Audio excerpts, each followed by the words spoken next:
Hey guys, what's up? It's Savannah. Welcome back to my channel and welcome back to another true crime video here. As you guys can tell by the title of today's video, today we are talking about the unsolved case of the Murdaugh family. Now, this case did happen more recently. You guys might have heard about it in the news. I know a lot of you have reached out to me about this case, so I'm really interested to hear what your theories are on it. So with that being said, let's just jump right on into it today.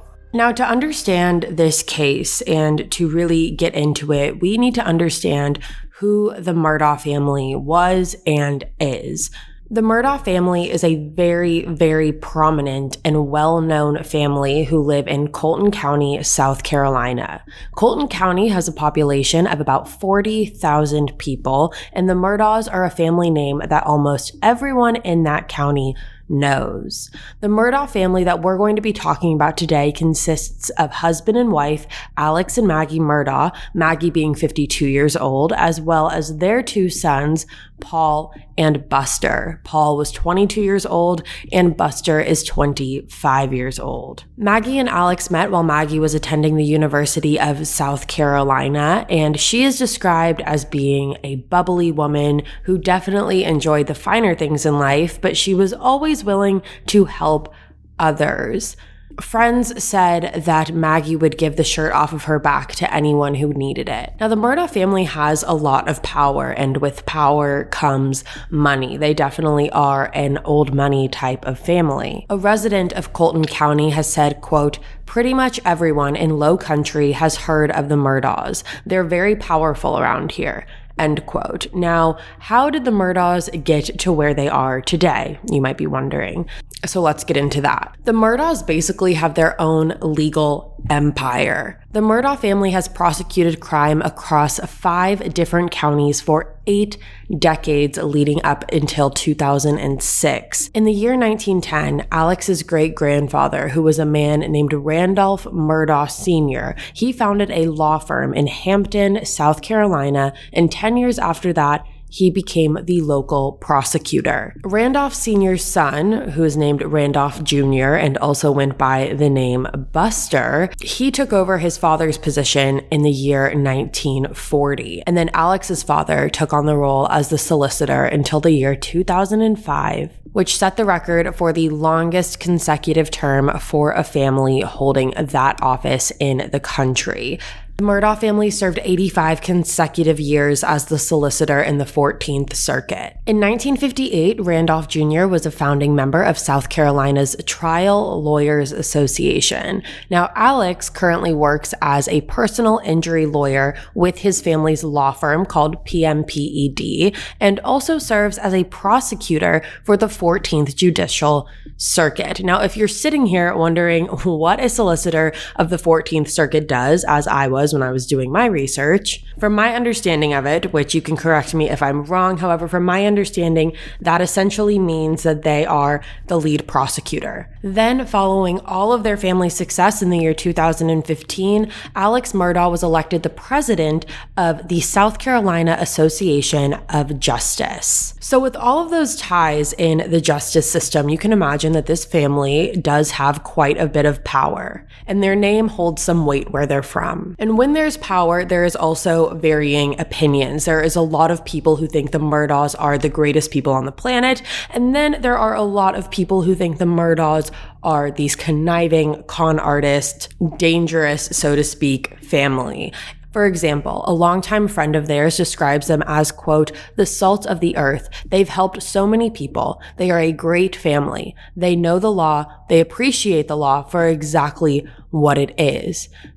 They've obviously made some mistakes here and there, but the people themselves are great people who care about the community," end quote. And then you have a differing opinion from someone else. A local attorney has said, quote, "You don't cross the Murdaughs.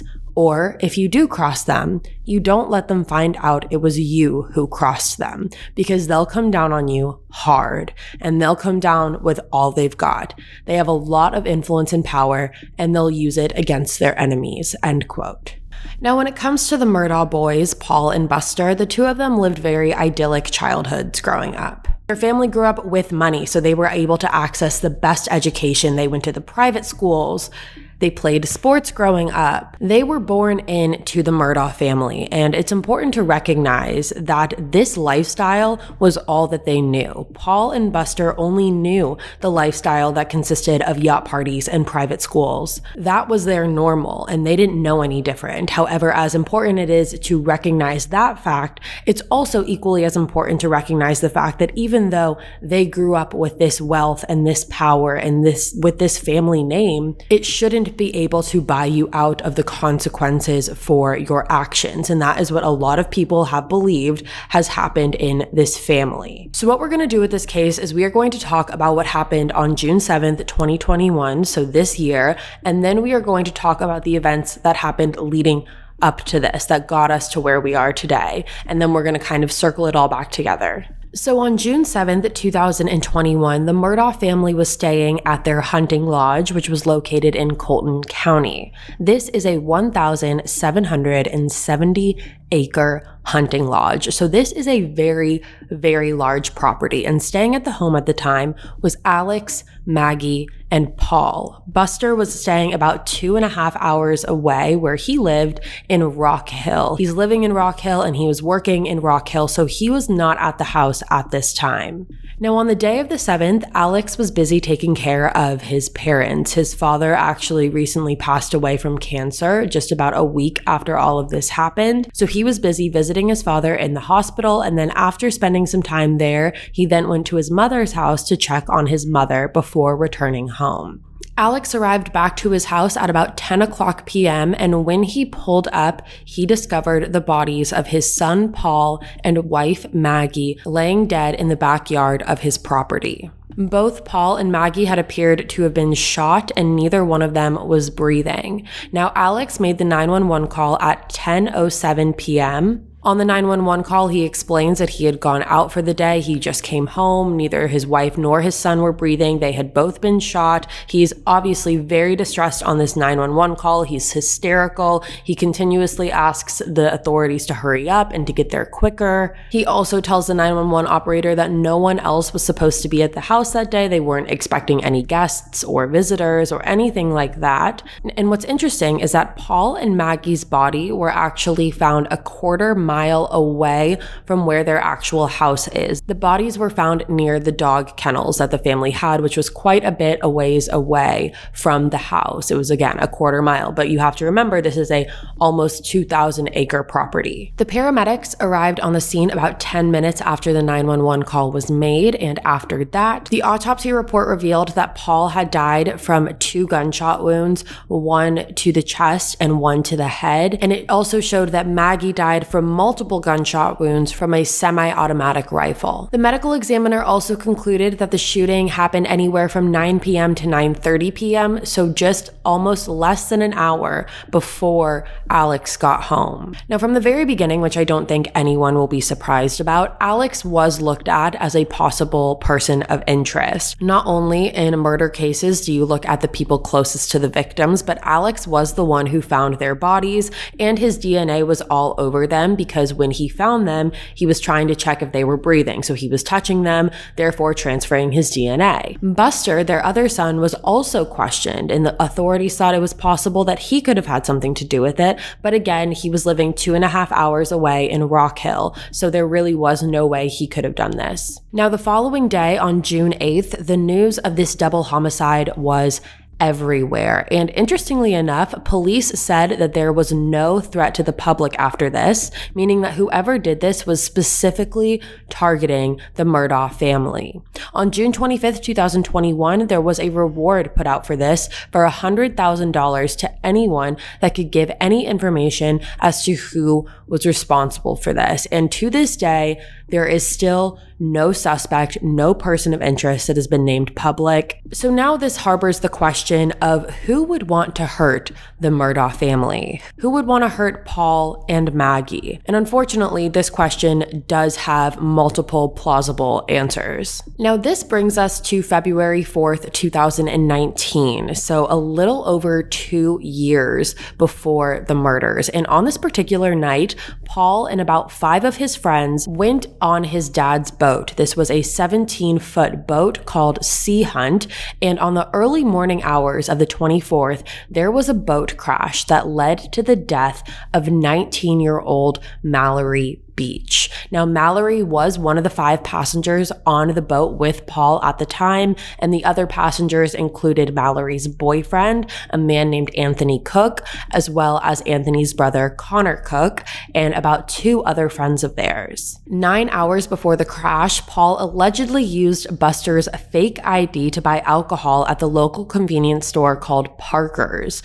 Paul and his friends went boating on Paris Island, and the crash caused Mallory to be flung out of the boat, and her body was found a week later. Now, after the crash, when authorities arrived on the scene, Anthony said that Paul had a very condescending attitude about the whole thing. Knowing that Mallory was missing, no one knew where she was. They knew wherever she was, it wasn't good because they hadn't found her at that point. But Anthony said that Paul was sitting there almost smiling and laughing through the whole situation. And Anthony said he got super pissed and he started yelling at Paul, saying, "Mallory, my girlfriend, she's gone. You think this is funny?" He was cursing at him. He was obviously very livid at this whole situation because, according to Anthony, Paul was driving the boat and Paul was intoxicated. Anthony said that he had asked Paul multiple times. He even said that he begged Paul to let Anthony drive the boat. However, Paul refused. Now, a lot of people believe that Paul got special treatment when it came to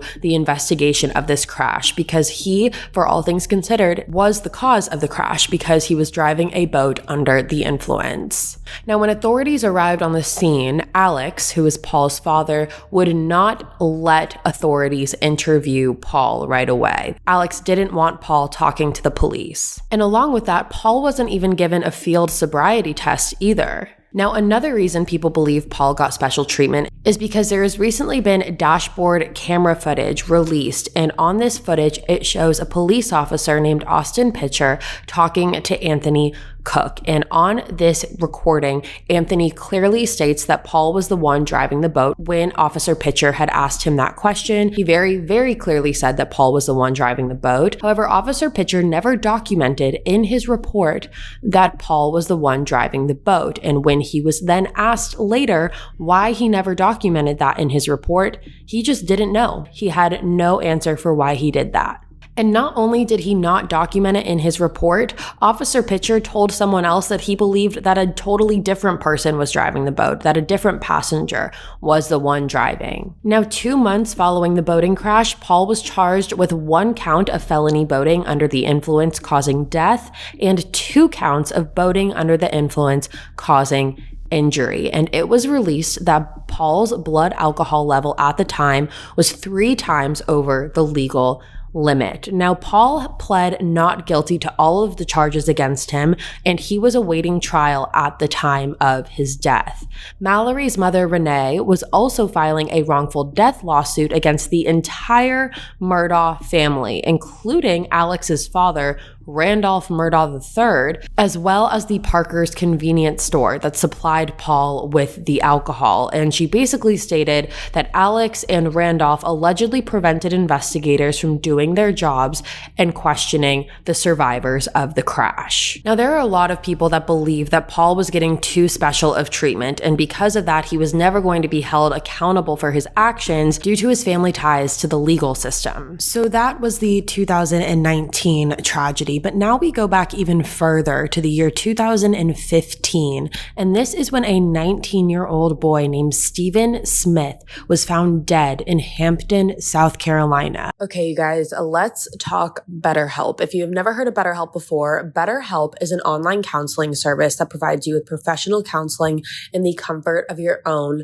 home. Once you sign up with BetterHelp, you will then take a short survey, and based off of that survey, you will be matched with a counselor that is best deemed to fit your needs. BetterHelp has counselors that specialize in a bunch of different areas, including anxiety, depression, grief, LGBTQ+ matters, sleeping, relationships, family, trauma, and more. And if at any point you feel like your match with your counselor was not the best fit for you, you will be able to request to change your counselor free of charge.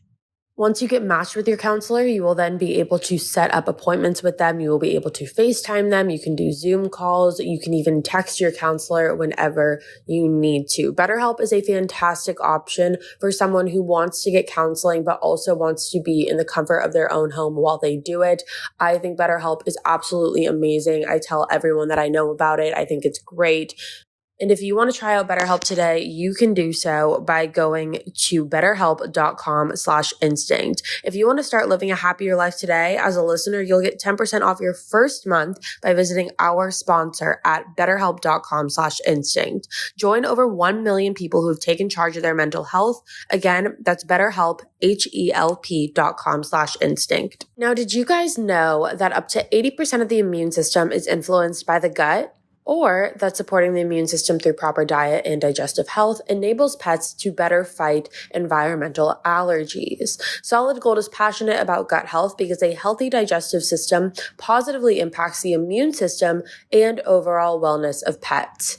Solid Gold was the first holistic pet food company in America, started in 1974 by Sissy McGill. Sissy was an absolute trailblazer and a pioneer who disrupted a male-dominated industry and created a natural pet food before it was cool. Solid Gold's nutritional platform is inspired by their founding belief that high-quality food is the best way to impact our pet's mind, body, and spirit. For over 45 years, Solid Gold has revolutionized the holistic pet food category, and they have a recipe for any dog or cat's dietary needs, including healthy whole grain and grain-free options, wet food, supplements like sea meal, and 100% human-grade bone broth for dogs.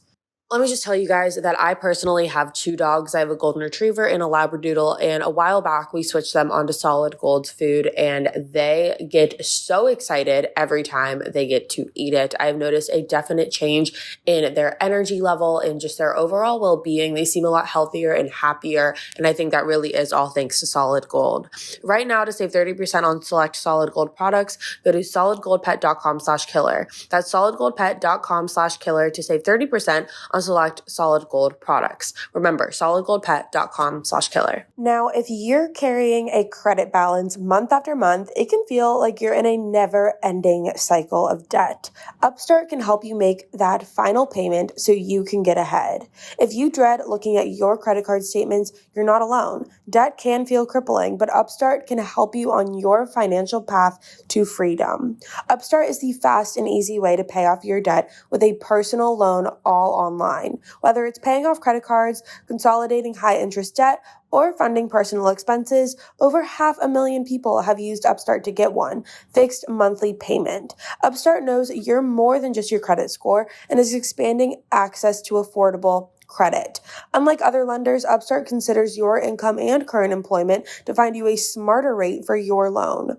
With a 5-minute online rate check, you can see your rate upfront for loans between $1,000 to $50,000. Now, I've recommended Upstart multiple times to many different people in my life, and the people that have used it have all said that it has been such a weight off their shoulders, and they all really recommend it. They love it. So with that being said, find out how Upstart can lower your monthly payments today when you go to upstart.com/killer. That's upstart.com/killer. Don't forget to use our URL and to let them know that we sent you. Loan amounts will be determined based on your credit, income, and certain other information provided in your loan application. Go to upstart.com/killer. Now, this one is a little bit more complicated because even though the Murdaugh family name has been brought up in this investigation multiple times, there's never been, or at least it hasn't been released to the public, any information that directly links the Murdaugh family to this death. Stephen's body was found in July 2015 in the middle of Hampton County in a roadway with his head bashed in. Now, when his body was found, authorities chalked this up to being a hit and run. And we really have no information about the circumstances leading up to Stephen's death on the night that he died. We really don't know what happened. There are some speculations out there about him having been seen in a group of people who could have possibly done it, but that really is all we know. Now, the reason that the Murdaugh family is brought up in this investigation to begin with is because it is believed that Buster, the Murdaugh's eldest son, could have had something to do with Stephen's death. Now, people who have heard that rumor have said that they haven't really heard anything to back it up. Again, there's no evidence to directly link Buster. However, everyone that has heard this rumor has just said, yeah, that's what happened. Everyone says that Buster did it. We don't know why Buster did it. We don't know how Buster did it or what information is out there that would make anyone believe that Buster did this. However, Buster did it. Now, 3 weeks after the death of Paul and Maggie, Stephen's case was reopened. They were going to be reopening Stephen's case based off of the information that they had received during their investigation of Paul and Maggie's double homicide. So whatever information that authorities were given during their investigation of Paul and Maggie's murders, that was enough for them to believe that they needed to reopen Stephen Smith's case. What we do know is that at the crime scene of where Stephen was found, there was no vehicle debris. There were no skid marks on the road or injuries consistent of someone who was struck by a vehicle. Along with that, when Stephen's body was found, he was wearing loosely tied shoes, and investigators believe that if he had been hit by a car, his shoes would have fallen off. Now, this one is a tough one because, again, we don't have any direct evidence to link the Murdaugh family to Stephen's death. However, authorities believe strongly enough that there could be a link to it that they are now looking back into Stephen's case.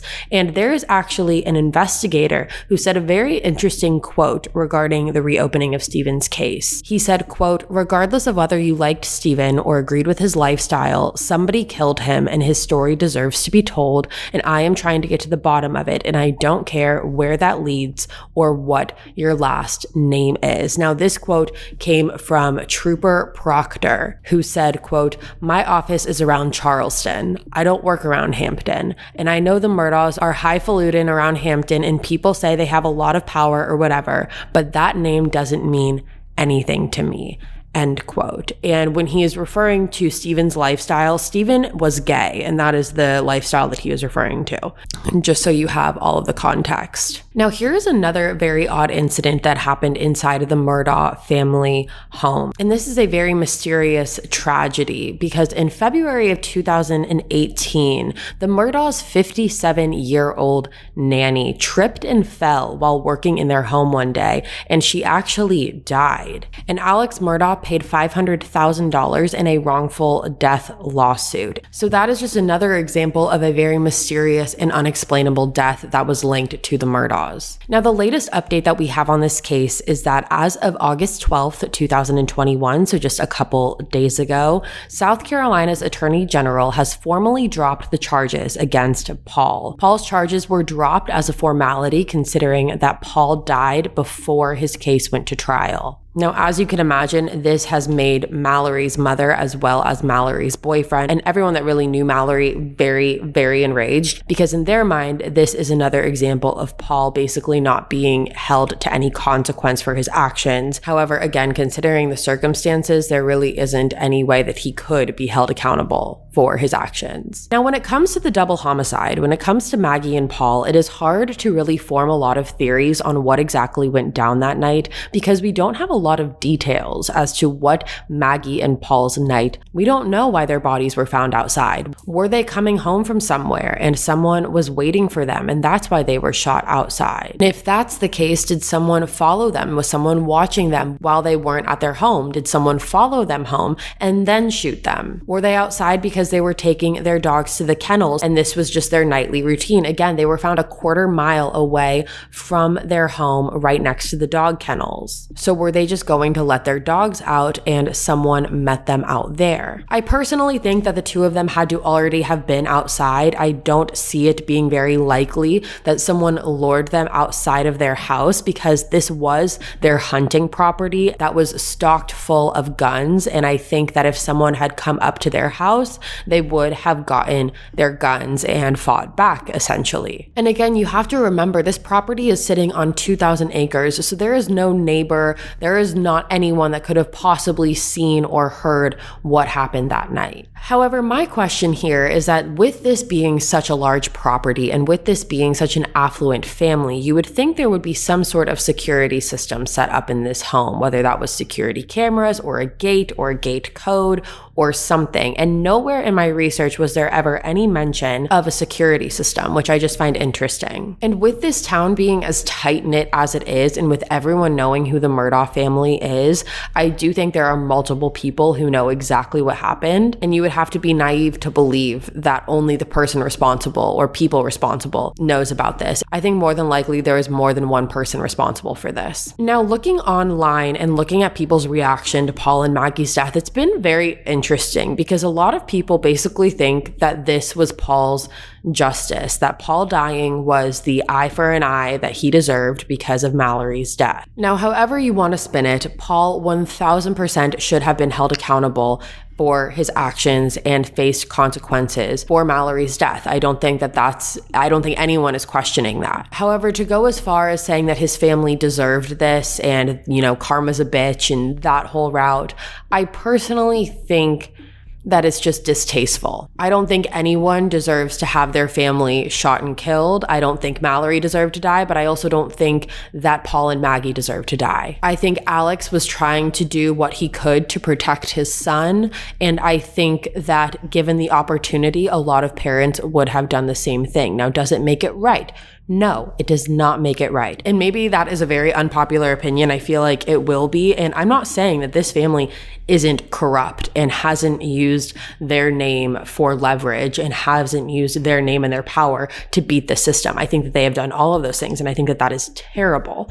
But to go as far as saying that this was an eye for an eye and this was deserved, I don't agree with that. I don't think that Maggie deserved to die. I don't think that Paul deserved to die. And I don't think that Alex deserved to come home and see his wife and child shot in their backyard. Now, personally, my belief in this is I think that whoever is responsible for this was someone who was connected to Mallory Beach. I think that whoever did this thought that Paul was not going to face any consequences, he was not going to be held accountable, or they thought the process was taking too long.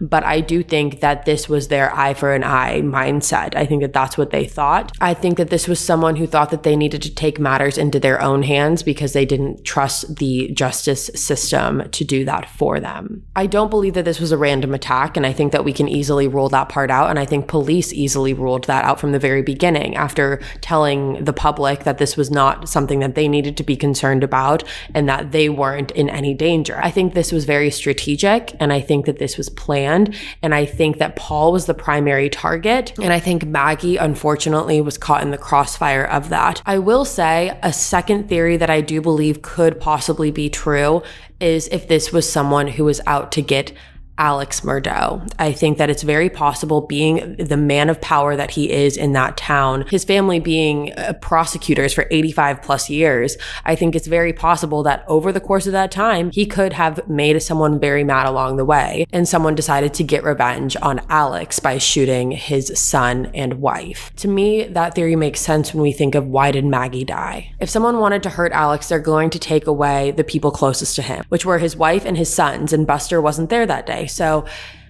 I also think that that is a very big possibility, and I think police should look into the cases that Alex has done. The brothers of Alex Murdaugh have said that they don't believe that their brother has any enemies and that their family has any enemies, but I don't believe that. I think that that's very naive to believe, considering their line of work and considering, Paul's history and Buster's history. I think that this family does have a lot of enemies, and that's not something that we see very often in crime cases. We always sit here and we say, these people were so great and they lit up a room and their smile was so bright and no one had a bad thing to say about them. But that's not the case here.